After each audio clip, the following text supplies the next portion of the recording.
You're smashing a server, and I'm smashing your freedom.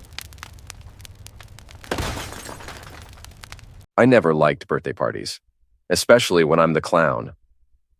The crystal room buzzed with the kind of laughter that comes from people who've never worried about rent. Savannah sat at the head of our table like a queen holding court, her blonde hair catching the light from the chandelier above. She wore the red dress I'd bought her last Christmas, back when I thought expensive gifts might make her love me more. "Ethan, honey," she said, her voice carrying that sweet poison I'd learned to recognize. "Tell everyone about your big promotion at work." I shifted in my chair, feeling the weight of 15 pairs of eyes on me. Her friends, all perfectly styled, all perfectly cruel, leaned forward like vultures sensing weakness. "There wasn't a promotion," I said quietly. "Oh, that's right." Savannah's laugh tinkled like breaking glass. "You're still just a maintenance supervisor at that grimy little factory. My mistake." Gemma, her best friend and partner in social destruction, smirked. "Don't worry, Ethan. Not everyone can be successful like Chase here."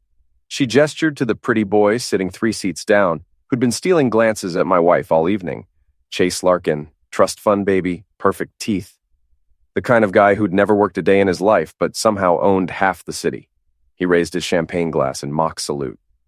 "To honest work," he said, his voice dripping with condescension. The table erupted in giggles. Harper, Savannah's work friend, held up her phone, recording every humiliating second for her Instagram story. I could already see the caption, "When your friend's husband is a charity case." "You know what I love about Ethan?" Savannah continued, her voice getting louder as the wine hit her system. "He's so authentic. Look at that face, those clothes. He's like a real person, not like all these fake pretty boys we usually hang around with." More laughter. I felt my jaw clench, but I stayed silent.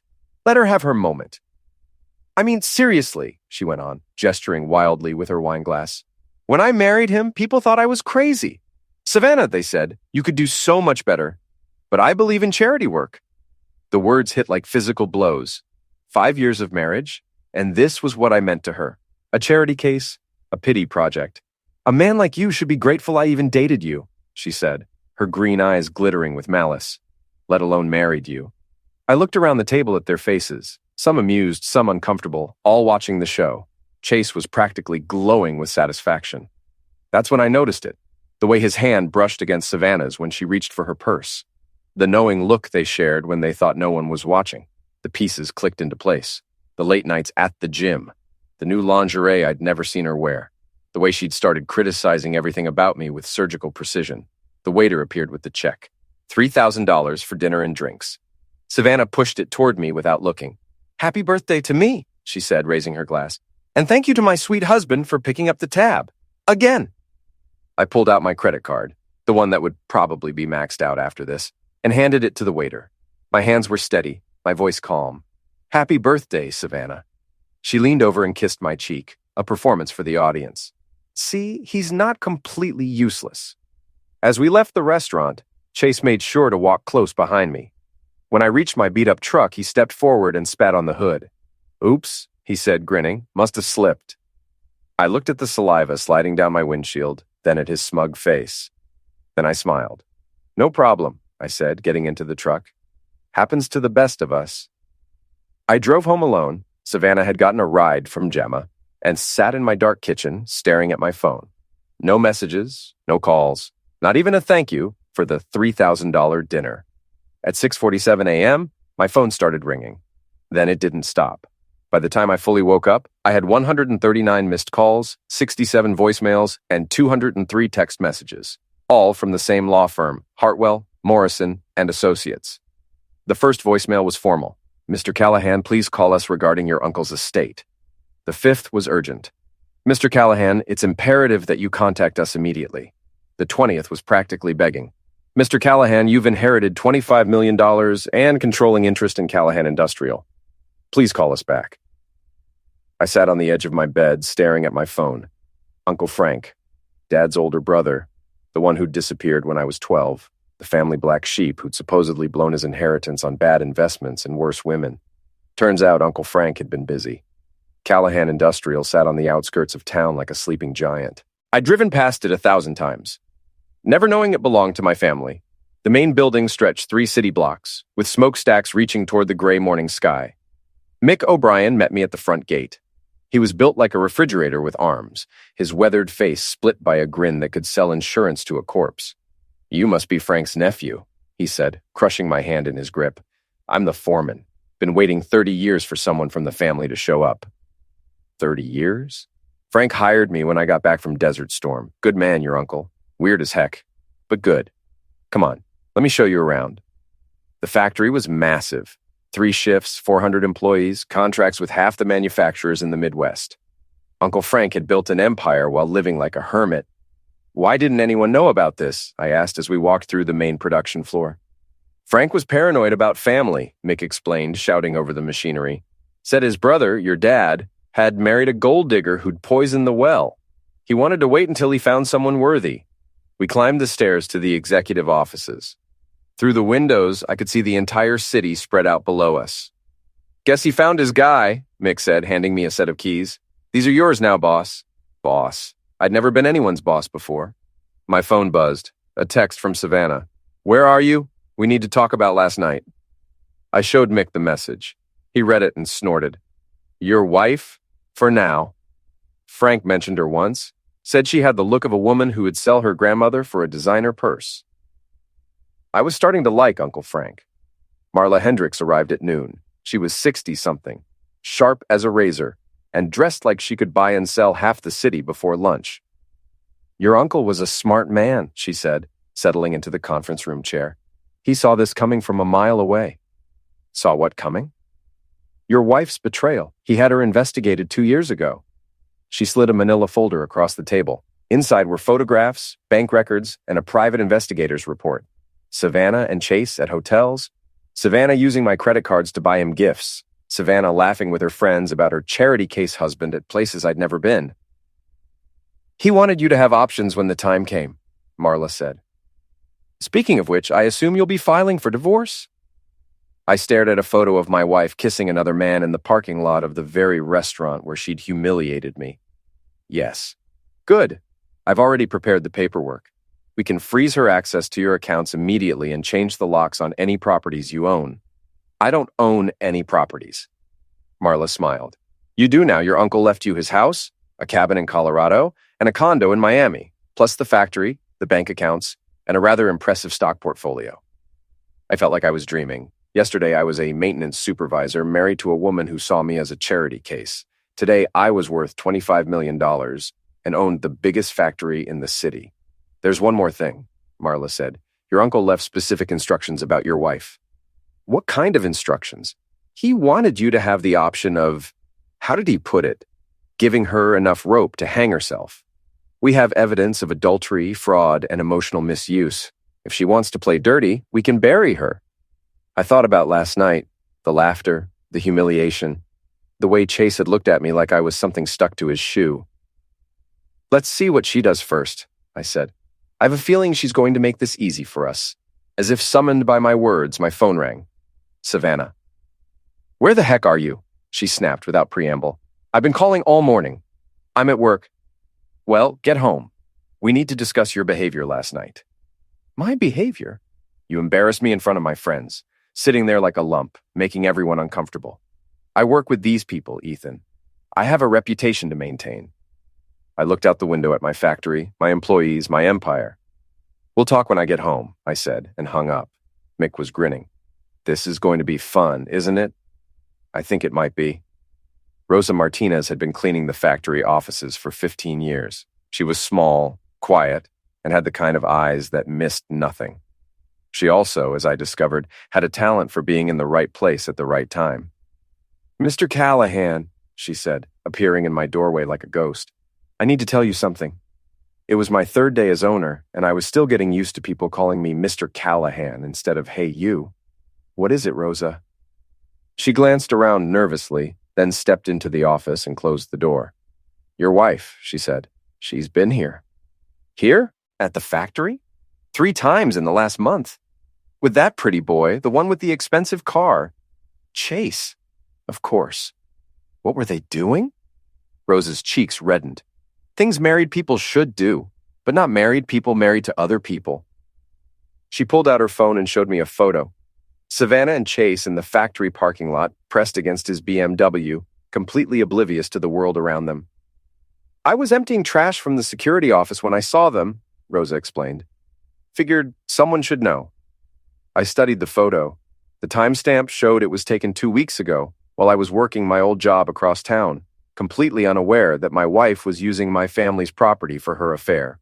Rosa, can you send me this photo? Already did. And Mr. Callahan, there's more. She showed me her call log. 17 calls to various numbers over the past month. I called your uncle's lawyer every week for a year, she said. Told them they needed to find Frank's nephew. Told them his wife was no good and he deserved better.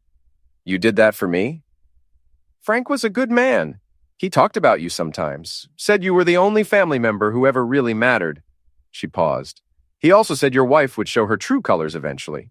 Looks like he was right. Men like Frank usually are. That afternoon, I drove home to the small house I'd shared with Savannah for 5 years. She was waiting in the living room, surrounded by shopping bags from stores I couldn't afford.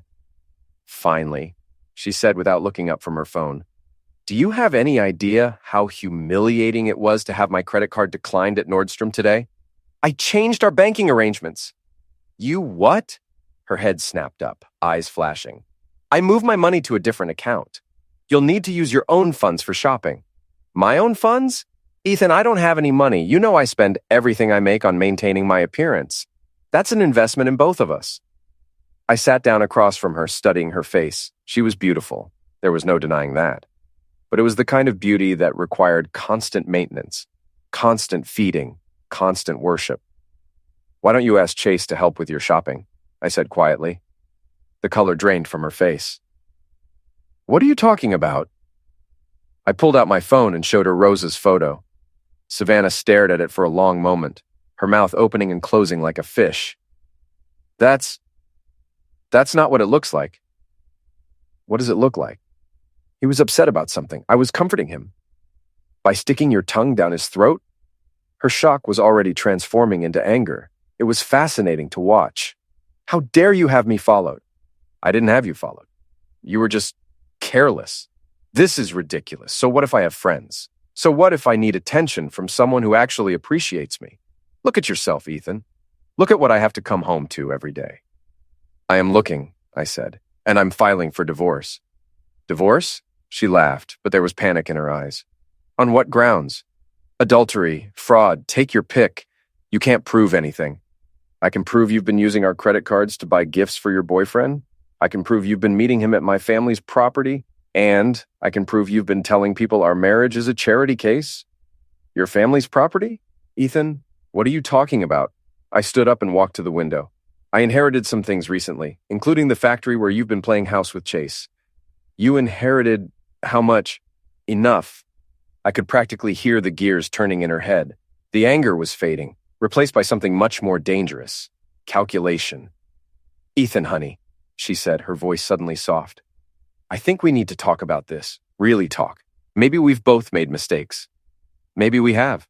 I could change. I could be better. I know I've been difficult lately, but it's just because I felt so disconnected from you. I turned to face her. She had tears in her eyes now, real ones. Or at least, well-practiced ones. How much did you inherit? She asked. It doesn't matter. Of course it matters. We're married. We're a team. We were a team. You decided to recruit a new player. That's over. Chase means nothing to me. You're my husband. I walked to the front door and opened it. Pack your things, Savannah. You have until tomorrow night. You can't throw me out of my own house? It's not your house. It never was. Your name isn't on the deed. This is insane. You can't just... I can, and I am.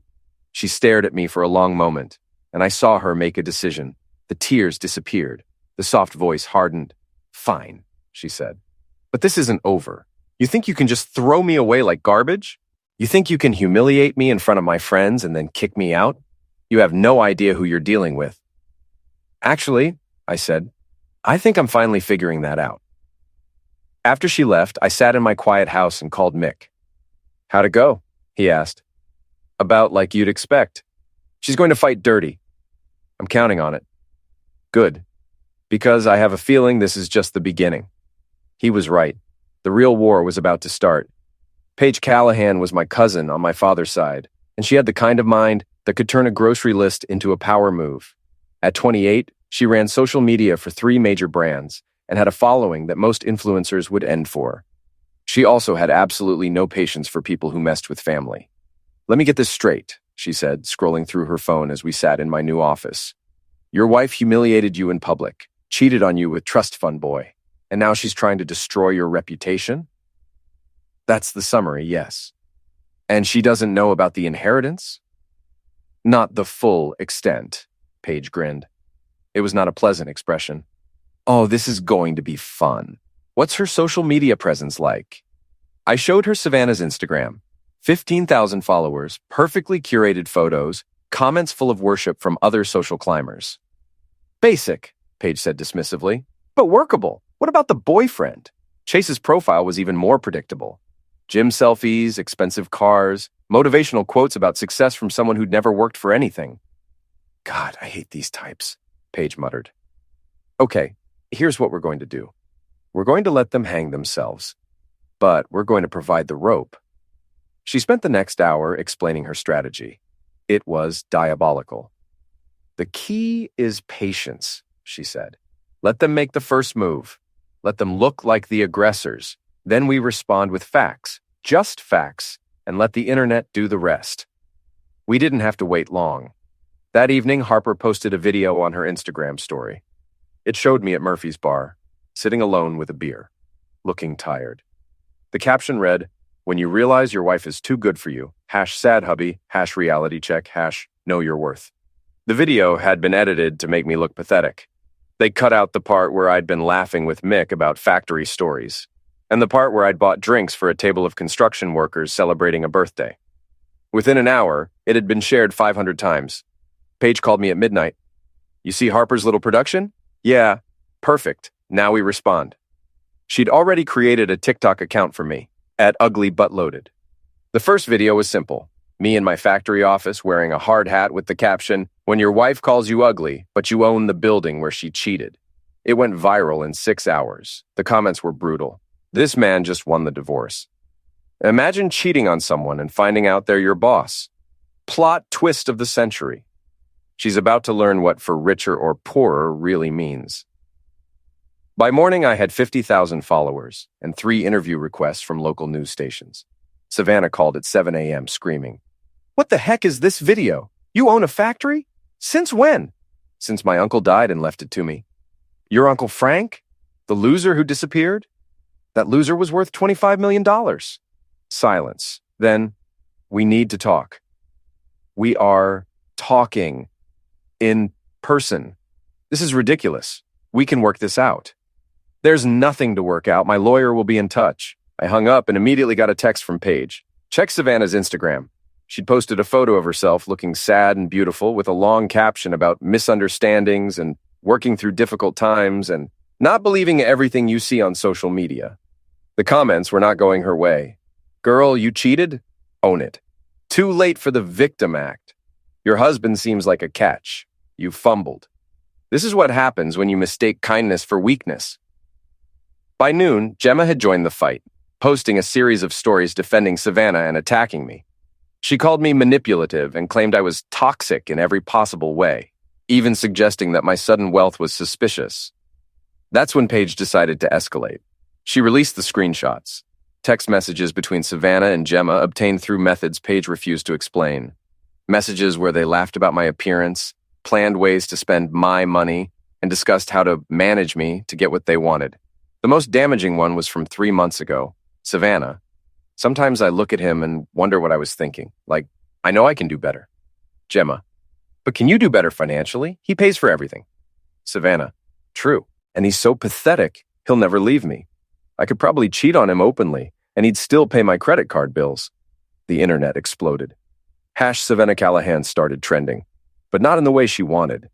It became a hashtag for women admitting their own shallow mistakes and men sharing stories of being taken advantage of.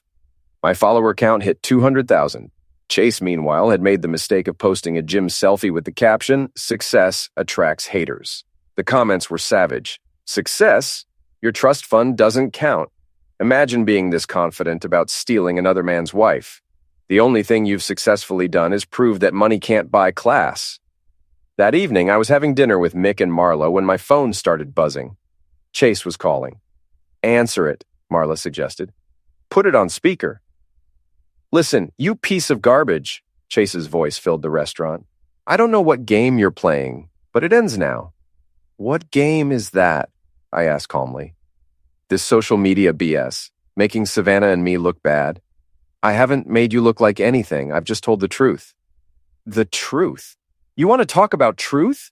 The truth is that your wife came to me because she couldn't stand being married to an ugly loser. The truth is that she's been pretending for years because the sight of you with your clothes off makes her sick. Mick's face darkened. Marla was taking notes. Are you finished? I asked. I'm just getting started. You think because you inherited some money you're hot crap now? You're still the same pathetic nobody you always were. And when this is over, I'm going to take everything from you, including your wife. Interesting theory. It's not a theory, it's a promise. Enjoy your 15 minutes because that's all you're getting. He hung up. The restaurant was quiet. Well, Marla said, that was illuminating. Did you record that? I asked. She held up her phone. Every word. Good. I think we're going to need it. Mick cracked his knuckles. Want me to have a talk with Pretty Boy? Not yet. Let's see how deep they want to dig this hole. As it turned out, they wanted to dig it very deep indeed. The plan was elegant in its simplicity. Savannah and Chase, now desperate and publicly humiliated, had decided on one last gambit. They were going to break into the factory and plant evidence that I was embezzling from my own company. Rosa had overheard them planning it in the parking lot of Chase's apartment building. She'd been visiting her sister who lived in the same complex and had recognized Savannah's voice coming from the BMW. They're going to make it look like you're stealing money, Rosa explained, her voice urgent. The Pretty Boy, he knows someone who can fake computer records. They want to call the police and have you arrested. It was a stupid plan, but desperation makes people stupid. When? I asked. Tonight, during the storm. The weather forecast called for severe thunderstorms, the kind that knocked out power and kept people indoors. Perfect cover for breaking and entering. Mick, Paige, and I spent the afternoon preparing. We disabled the main lights, but left the security cameras running on backup power. We positioned ourselves in the administrative offices with a clear view of the factory floor. And we waited. They arrived at 11:47 p.m. Chase's BMW pulled up to the side entrance, headlights cutting through the rain. Two figures got out, Savannah in a black hoodie that probably cost more than most people's rent, and Chase carrying a laptop bag and what looked like a crowbar. Amateurs, Mick muttered, watching them through binoculars. They broke the lock on the side door, a lock I'd had replaced with a fake one that would break easily, and disappeared into the building. Now we wait, I said. Paige was live streaming everything to my social media accounts. The viewer count was climbing rapidly as word spread. The cheating wife and her boyfriend were about to be caught red-handed. 20 minutes later, they made it to the administrative offices. I could hear Savannah's voice echoing through the building. This is insane, Chase. What if we get caught? We won't get caught. And even if we do, it's his word against ours. But what if... Shut up and hold the flashlight steady. They spent 45 minutes trying to hack into the computer system. Chase's expert had apparently given him a USB drive that was supposed to install fake financial records. What it actually did was trigger a security alert that sent their location directly to my phone. Time to make our move. I came up behind them while Mick blocked the exit. Paige kept filming from the doorway. Working late? I asked. Savannah spun around, her face white with terror. Chase tried to palm the USB drive, but it was too late. Ethan, Savannah stammered. I can explain. Can you? Because it looks like you're breaking into my building with burglary tools. This isn't what it looks like, Chase said, trying to sound confident. You were just planting evidence to frame me for embezzlement, I said. Rosa heard the whole conversation. Chase's face went from confident to panicked in seconds. You can't prove anything. I held up my phone, showing the security footage. I can prove everything. That's when Chase made his biggest mistake. He tried to run. He pushed past Mick, or tried to. Mick didn't budge. Chase bounced off him like a tennis ball hitting a wall and stumbled backward into a desk. Going somewhere? Mick asked pleasantly. Chase looked around wildly, then spotted the emergency stairs leading to the roof. He bolted for them, taking the steps 3 at a time. I followed. The roof was slick with rain, lightning illuminating the city below. Chase was trapped. Nowhere to go but down, and it was a long way down. "It's over, Chase," I called out over the storm. He spun to face me, and I saw something I'd never seen before. Real fear. For the first time in his privileged life, he was facing consequences he couldn't buy his way out of. "You don't understand," he shouted. "I can ruin you. I have connections. I have money." "Had money," I corrected. "I did some research. Your trust fund got cut off 6 months ago when your father found out about your gambling debts. You're broke, Chase. That's why you wanted Savannah to divorce me and take half my assets." His face crumpled. You don't know what you're talking about." "I know exactly what I'm talking about. You're a fraud, Chase. You're everything you accuse me of being." I took a step closer. He backed toward the edge of the roof. "Stay away from me. Or what? You'll call your daddy? You'll buy your way out of this?" Another step. He was almost at the ledge now, rain streaming down his face. "You called me ugly," I said, my voice barely audible over the thunder. "You called me pathetic. You spat on my truck. You tried to destroy my life. I'm sorry, okay? I'll leave town. I'll never bother you again." "You're right about that." I reached into my jacket and pulled out the crowbar he'd dropped in the office. His eyes went wide with terror. "Please," he whispered. "Please don't." I raised the crowbar and threw it over the side of the building. It clattered into the dumpster below. "I'm not going to hurt you, Chase. I don't need to. You've already destroyed yourself." He collapsed to his knees, sobbing. "What do you want? I want you to disappear. I want you to leave this city and never come back. And I want you to remember that the ugly, pathetic loser you tried to destroy is the reason you're still breathing." When we got back downstairs, Savannah was in handcuffs. The police had arrived. Marla had called them the moment Chase and Savannah entered the building. "Ethan, please," Savannah begged as they led her toward the door. "We can work this out. I love you. I've always loved you." "No," I said quietly. "You loved my money. You just didn't know I had any." She tried to say something else, but the words were lost as they pushed her outside into the storm. The live stream had attracted over 100,000 viewers. The comments were brutal. Justice served. This is better than any movie. Never mess with a man who has nothing left to lose. Plot twist. He had everything to gain. 3 months later, the divorce was final. Savannah got nothing. The prenup she'd insisted on signing had protected her assets, not mine, and the adultery evidence made sure she couldn't claim alimony. Chase left town the day after his arrest. Last I heard, he was working at a car dealership in Phoenix, selling Toyotas to people who actually worked for their money. I kept the factory, expanded operations, and gave every employee a raise. Mick became my partner. Rosa became head of security. Paige became my social media manager full-time. And me? I learned that ugly is just a word people use when they can't see what really matters. I was sitting in my office 6 months later when my assistant buzzed in. "Mr. Callahan? There's someone here to see you. Says her name is Jennifer Walsh. She's a reporter from the Tribune." Jennifer Walsh was nothing like Savannah.